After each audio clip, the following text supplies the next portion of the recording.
हाँ मित्रों, द्विवेदी जी को स्वर्गवास हुए 2 महीना ही तो हुआ था, लेकिन घर में 2 महीने में ही इतना बड़ा उत्पात हो गया। लोग रोने लगे। क्या हुआ? छोटी वाली लड़की पड़ोस के ही किसी लड़के के साथ भाग गई, क्योंकि पिताजी को मरे 2 महीना ही हुआ था। मां भी ठीक से संभल नहीं पाए थे। जो काम होता सब चाचा चाची करते थे।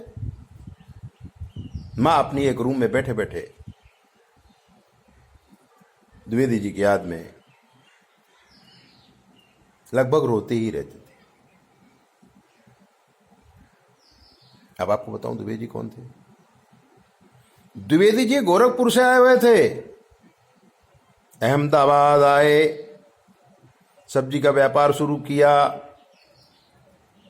जथाबंद व्यापार करने लगे। पाकिस्तान तक का टमाटर आता था उनके पास। कहां कहां से आलू आते थे, और अच्छा पैसा वो कमा लिए थे। दिल्ली से सब्जी आती थी, और दिल्ली सब्जी बेचते थे भी। सीजन सीजन में कभी दिल्ली सब्जी बेचते थे, कभी दिल्ली से सब्जी मंगाते थे।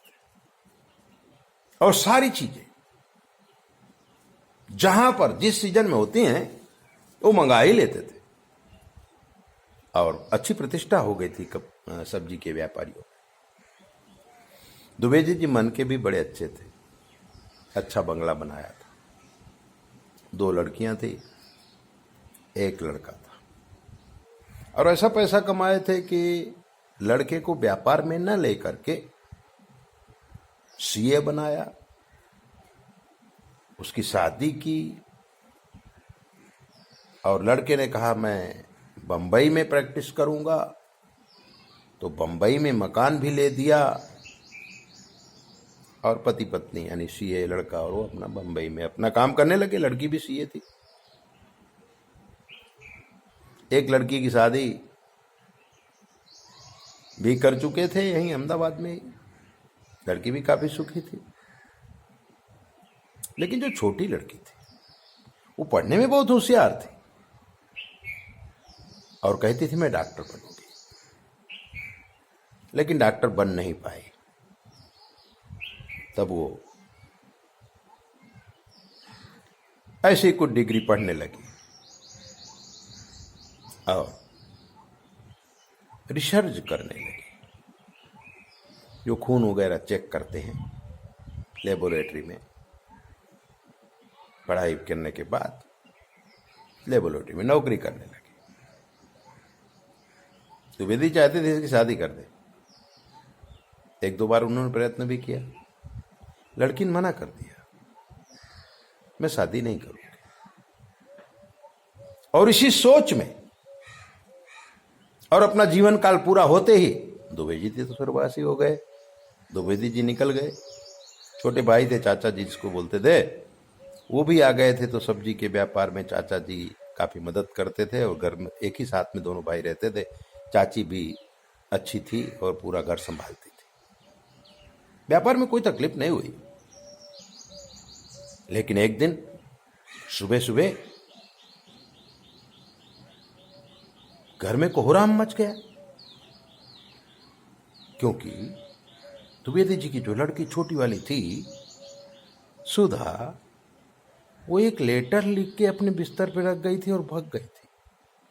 लेटर में लिखा था कि मैं अपनी मर्जी से इस लड़के के साथ जा रही हूं, मुझे ढूंढने की कोशिश न की जाए, मैं अपने मन से जा रही। माता पिता चाचा चाची मुझे माफ करे, भैया भाभी मुझे माफ करे। बड़ी तकलीफ हो गई मित्रों। आजकल लड़कियां भगती नहीं है, क्योंकि बहुत समझदार हो गई हैं। ये तो पुराने जमाने की बातें हैं। लड़कियां भग जाती थी और कहीं भी फंस जाती थी। आजकल की लड़कियां अगर बोलती हैं अपने माँ बाप से कि हम इससे प्यार करते हैं, तो माँ बाप भी बहुत सुधर गए, वो शादी करवा देते हैं। और अच्छा, अगर लेकिन लड़का अच्छा होना चाहिए। लेकिन सुधा ने, द्विवेदी जी की लड़की ने, किसी को कुछ बताया ही नहीं, न चाचा को, न चाची को, न भैया को, न भाभी को, मां को भी नहीं बताया। सुबह लेटर पढ़ के लगभग सब लोग रोने लगे, अंदर अंदर चर्चा करने लगे कि अब क्या किया जाए। तो बोले पुलिस में तो रिपोर्ट करो, किस लड़के के साथ गई है, कैसा लड़का है, कहीं दुखी ना हो जाए। और चाचा जी ने तो कहा लड़की खूबसूरत थी, कोई इसको परदेश में बेच न देवे। चाचा जी ने जब ऐसा कहा तो मां तो बहुत जोर से रोने लगी। अंततोगत्वा पुलिस में रिपोर्ट लिखाई गई, पुलिस ने ढूंढना शुरू किया।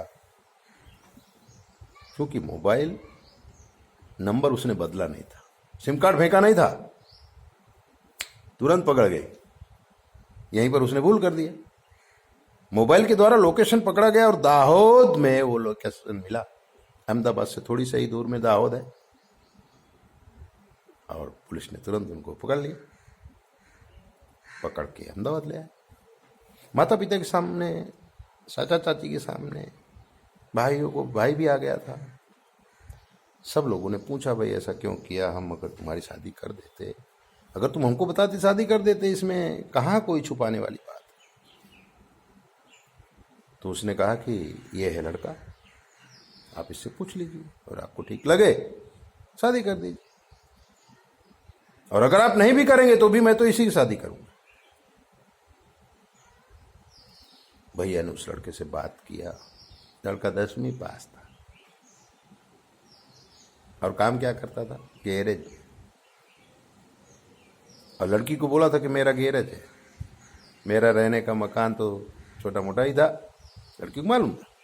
लेकिन जब लड़की ने देखा गैरेज है और 50,000 60,000 रुपया कमाता हूं ऐसा बताया था, वो लड़का तो 20,000 भी नहीं कमाता था।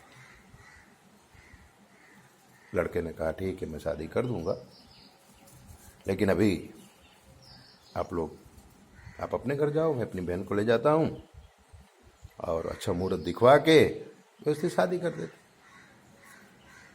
लड़की लड़का दोनों मान गए, अपने अपने घर चले गए। लड़की भी अपने घर आ गई, उसको समझाया गया और उसको दिखाया गया कि देख, इसने जो तेरे साथ झूठ बोला था कि मेरा खुद का गैरेज है, खुद का गैरेज नहीं है, ये किसी दूसरे के गैरेज में नौकरी करता है, अपने समाज का भी नहीं है, तुमको फंसाया है और तुम फंस गई। हम तुम्हारी शादी इससे कर देंगे क्योंकि तुम घर छोड़ के भाग चुकी है। लेकिन अगर तुम दुखी नहीं होना चाहती है तो 2-4 महीना और हमारे साथ रह ले, और फिर तुम बोले तुम्हारी शादी कर देंगे। लड़की तैयार हो गई, क्योंकि झूठा तो उसे भी पसंद नहीं था। द्विवेदी की लड़की थी भाई। इसी दरमियान उनके चाचा जी और चाची जी लड़की सुषमा की कुंडली लेकर के हमारे आश्रम में आए। पूर्व परिचित थे हमारे भाई, और कहा कि देखो गुरुजी ऐसा ऐसा हो गया है, अब हम क्या करें। हमने देखा गुरु और केतु लड़की के भाग्य स्थान पे बैठे, बुध सूर्य के साथ भाग्य स्थान पे बैठा था, और राहु चंद्र का ग्रहण योग था, शनि मंगल का अंगारक योग था। इसलिए ऐसी भूलें हो सकती थी। चाचा जी ने कहा क्या करें गुरुजी। हमने कहा लड़की को लाओ, शास्त्रोक्त विधि के अनुसार इनका निवारण किया जाए। चाचा जी के वो नहीं आए तो उनका आएगी, समझाओ कि भाई तुम्हारे विवाह में इतनी इतनी प्रॉब्लम है, उसके निवारण करो, बढ़िया शादी करो। लड़की आ गई, विधि विधान हुआ, 2 महीना हो गया, विधि किए 2 महीना हो गया। एक दिन लड़की ने चाचा जी से कहा कि चाचा जी आप सही कहते थे, लड़के ने मुझे उल्लू बनाया है, अब मैं इससे शादी नहीं करूंगी, अब मेरे लिए अच्छा लड़का ढूंढो और मैं शादी उसके साथ करूंगी। लड़की समझ गई, ग्रहों का परिबल ऐसा होता है। चाचा जी ने लड़का ढूंढना शुरू किया है, थोड़े दिन में शादी कर देंगे। ऐसे ही दिव्य बातें जानने के लिए आप हमारे चैनल को सब्सक्राइब करो, लाइक करो। और अगर आपके जीवन में कोई प्रश्न है हमसे पूछ लो, शास्त्र के मत के अनुसार हम आपको जवाब देंगे, बिल्कुल फ्री। 9825200108। जय बोले, अपना ध्यान रखो।